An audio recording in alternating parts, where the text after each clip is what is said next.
फातिहा 7 आयतें हैं इसकी, सबा मसानी भी कहते हैं इसको। मक्का में नाजिल हुई।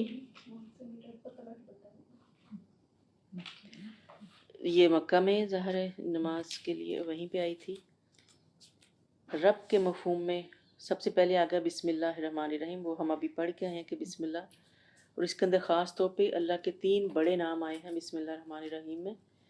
एक तो ये कि हर काम शुरू अल्लाह के नाम से करना। अल्लाह का सबसे बड़ा ज़ाती नाम है। और अर्रहमान भी एक बेइंतहा रहम करने वाला और बार बार रहम करने वाला, और रहीम भी उसी में आता है कि कंटिन्यूस। और एक हदीस में आता है कि आपने फरमाया कि अल्लाह ताला के पास 100 रहमतें हैं, जिसमें से उसने एक रहमत इस दुनिया में उतारी है, और उस रहमत के ज़रिए पूरी मखलूक, इंसान जिन, हर चीज़ एक दूसरे पर रहम करती है, मोहब्बत करती है, शफकत करती है, दरगुजर करती है। 99 हिस्से उसने अपने पास सेव रखे हुए हैं। वो डे ऑफ जजमेंट पे अल्लाह ताला उसको उस रहमत के अंदर से हम लोगों की बख्शियाँ फरमाएगा, है ना। तो जो हम कहते हैं ना कि बार बार कहते हैं ना कि हमारे अमल तो सिर्फ कोशिश है, हम अमलों के बाल पर नहीं जाएंगे, ये अल्लाह की रहमत होगी जो उसकी मशीयत उसके फ़ैसलों पे भारी होगी। यानी इतना कुछ लोगों के दौड़ तोड़ मार करने के बाद भी अल्लाह ताला रहीम है, वो कहेगा कि चलो छोड़ो, जाने दो इनको जन्नत में।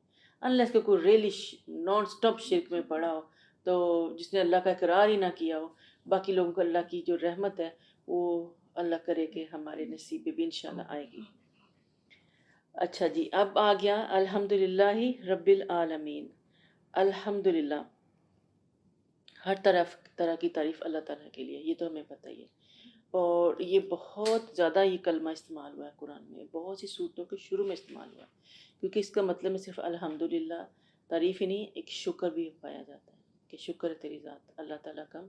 जैसे सूरत कहफ का शुरू भी आता है अल्हम्दुलिल्लाहिल्लज़ी, अल्हम्दुलिल्लाहिल्लज़ी, वो जो अल्हम्दुलिल्लाहिल्लज़ी अंज़ला अब किताबन, या तो उसके बाद अगर रब्बिल आलमीन, रब के मफ़हूम में बहुत वसअत है, वो खालिक भी है, राज़िक भी है, मालिक भी है, इसके अलावा हिदायत देने वाला भी है और अमाल का बदला देने वाला भी है। उसके बाद आगे जो तमाम जहानों का रब है, जहान हम जानते हैं कि सिर्फ यही नहीं जिसमें हम रह रहे हैं, जो अल्लाह ने बनाया इस दुनिया में, जिनको हम जानते भी हैं नहीं भी जानते, इंसानों के भी जहान हैं, जिन्नों का एक अपना जहान है, कीड़ों का अपना जहान है, समंदरों का अपना जहान है, इतनी गैलेक्सीज हैं, और हमें तो बहुत लिमिटेड पता है, अल्लाह जाने और क्या क्या। तो हम उस रब की शुक्र, उस रब की तारीफ़ करें जो इन तमाम जहानों का रब है। रब कौन होता है? मालिक और मुख्तार, जो खालिक भी है और मालिक भी है और रिस्क देने वाला भी। ये सारी खसूसियत रब के अंदर होती हैं।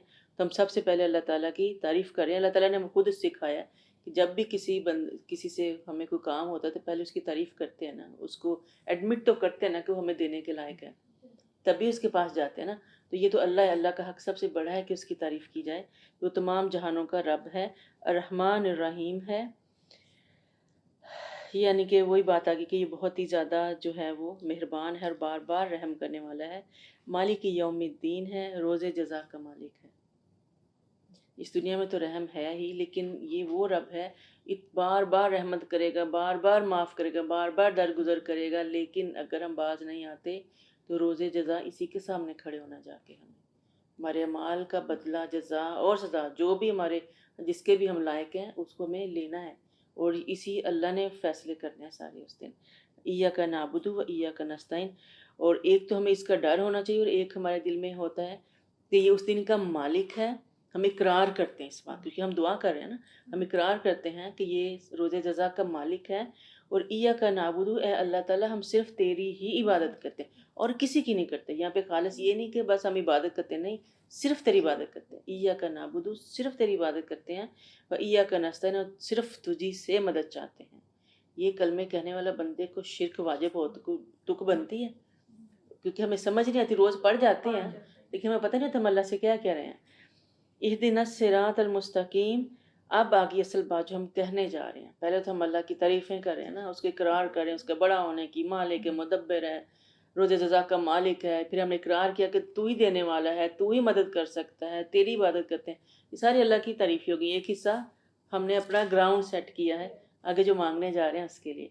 अब हम मांग क्या रहे हैं? इहदिनस सिरातल मुस्तकीम, کہ ہمیں صراط مستقیم پر استقامت عطا فرما. اب یہاں سے استقامت یہ سمجھ میں یہ آ رہا ہے کہ اہدنا الصراط المستقیم جو ہے وہ ہمیں ہے ہمارے پاس، ہمیں سمجھ آ رہی ہے، لیکن ہمیں اس کے اوپر جما دیں، ہم ادھر ادھر نہ ہل جائیں. ہم مستقیم جو استقامت کے ساتھ سیدھے راستے کے اوپر چلتے رہیں. اور اس کے اندر آ گیا کہ یہ صراط الذین انعمت علیہم غیر المغضوب علیہم ولا الضالین، ان کی راہ پر جنہیں تو نے انعام کیا. اب وہ صراط مستقیم بھی خود ہی آگے اللہ تعالیٰ خود ہی ڈسکرائب بھی کر رہا ہے کہ صراط مستقیم ہے کیا. یعنی صراط مستقیم ایک ہے، ہمیں پتہ بھی ہے، اور وہ کیا ہے؟ وہ یہ ہے کہ ایسی ان لوگوں کا راستہ جن کے اوپر اللہ تعالیٰ کا انعام نازل ہوا. اب اللہ تعالیٰ کا انعام جو ہے وہ کن پہ نازل ہوتا ہے؟ اس کی 4 کیٹیگریز آتی ہیں قرآن میں. وہ ہے انبیاء ہیں، شہداء ہیں، صالحین ہیں، صدیقین ہیں.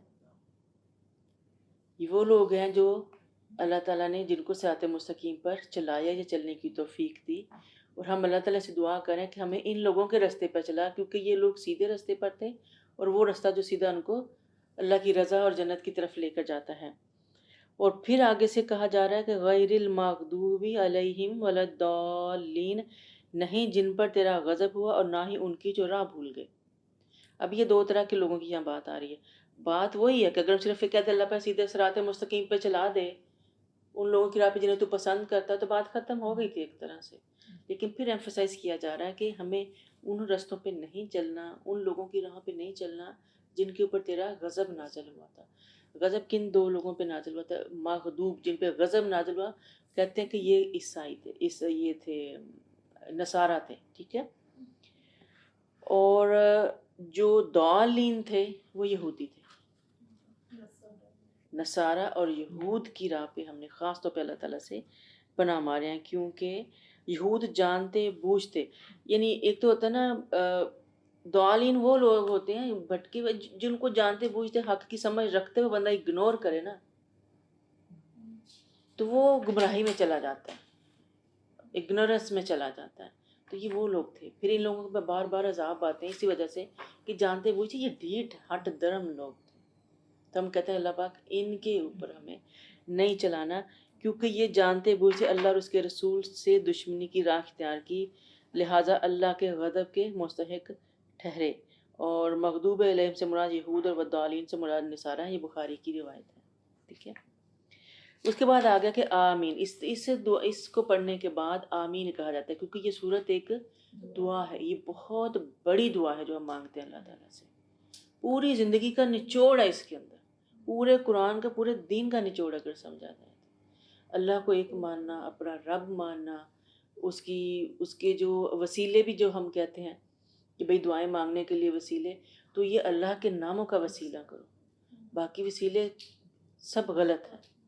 اپنے نیک کاموں کا وسیلہ دیا جا سکتا ہے، یا اللہ کے ربوبیت کا، اس کے بڑے ہونے کا، اس کے ناموں سے اس کو پکارو، اس کی شان کریمی کو پکارو. جیسے ہم یہ کہہ رہے ہیں، ہم مانے کہ اللہ پاک تو رحمان ہے، تو رحیم ہے، تو ہمارا مالک ہے. اس کی بڑی بڑی صفتیں اللہ کی، بڑے بڑے نام ہیں کہ ہم صرف تیری عبادت کرتے ہیں، تیری سے مدد مانتے ہیں، اور ہمیں کون کرے گا؟ ہمارا کوئی وسیلہ نہیں، صرف تو مان رہا ہے. اب مانگ کر رہے ہیں ان لوگوں کی راہ جن پہ تیرا انعام ہو. پرفیکٹ دعا. تو اس کو ہمیں سمجھ کے جب ہم قرآن میں اب پڑھیں گے نا تو آپ دیکھیں گے آپ کو مزہ ہی اور آئے گا. اب سمجھ آئے گی کہ یہ دعا ہے، ٹھیک ہے. اور اس کے بعد پھر دعا کے بعد ہم آمین بھی کہتے ہیں، کیونکہ آمین قبولیت کے لیے ہوتی ہے، لیکن امام سے پہلے نہیں کہنا چاہیے. لیکن اگر آپ خود گھر میں پڑھ رہے ہیں تو پھر آپ آمین کہہ سکتے ہیں، بلکہ کہنا چاہیے اس کے بعد ضرور کہنا چاہیے. یہ سنت سے ثابت ہے. جب امام آمین کہے تو تم بھی کہو، کیونکہ جس کی آمین فرشتوں کی آمین سے مل گئی اس کے پچھلے گناہ معاف کر دیے گئے. آمین کا مطلب یہ ہے کہ اے اللہ اس کو قبول فرما لے. یہ سارا قرآن گویا اس دعا کا جواب ہے جو کسی نے اللہ سے ہدایت کے لیے سورۃ فاتحہ کے ذریعے مانگی تھی.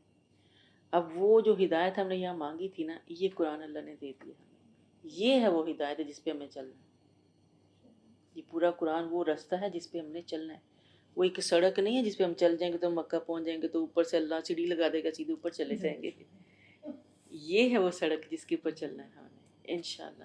تو یہ مانگا گیا، اس پہ آمین ہوئی، آمین کے ساتھ فرشتوں نے آمین کہی، تو اللہ نے اس کے صدقے میں ہمیں یہ پورا کرنا، یہ رائے ہدایت ہے، یہ آگے آنے والا ہمارے پاس۔